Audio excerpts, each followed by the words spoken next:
Hello, the virtual investor here again. And today we're going to go over how to avoid paying capital gains. And capital gains, depending on whether it's a short term or long term, could be anywhere between 15 and 20%. So let's say you're selling one of your rentals. You've owned this rental property for a long period of time and you don't want to pay the depreciation recapture and you don't want to pay the capital gains on the sale of this property. The best way to do this to avoid paying capital gains, really the only way to do this, is a 1031 exchange. And with the 1031 exchange, it's an IRS code that allows you to sell your property and pick up other like-kind properties of equal or greater value. Basically, you're just transferring from one asset to another, but it's a like type asset. So there's a couple different rules here. You have a 45-day rule.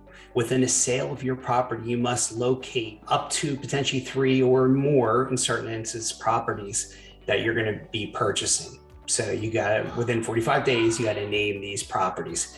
Then there's the 180-day rule. And the 180-day rule is you must close on whether it's 1, 3, or 5 properties, however many you're closed on, you must close on all of them within 180 days of the sale of your property, of the sale, right? So you have basically a month and a half to decide if you can, to figure out which properties you're going to buy, and then 6 months in total to actual close on those properties, more or less 6 months, close to 6 months with 180 days. So you have to meet the certain criteria, and it's not easy. There's a lot of moving parts. And if you don't say you're closing on 3 of them and you don't close on 1 of them in time, you don't get that tax benefit. Now falling into that where you're going to have to pay capital gains, unfortunately, on it. So they are quite restrictive, onerous, and a lot of people don't like to use them. People like myself, I really don't like to use this. And I have never done it, but I'm probably going to be doing it on a couple of rentals that I'm selling in Pennsylvania here and shifting them to other states.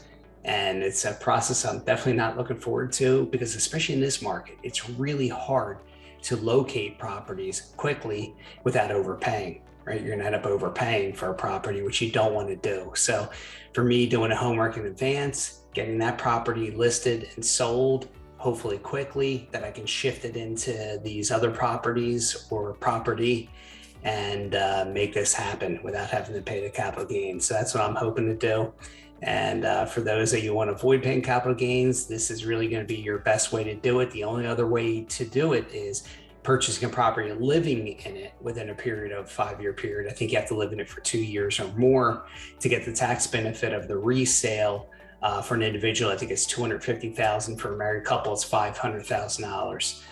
So those are really the only 2 ways you benefit and can sell a property without any tax consequences to it there. And hopefully you guys got something from this video. I appreciate it, and I will catch you at the next video.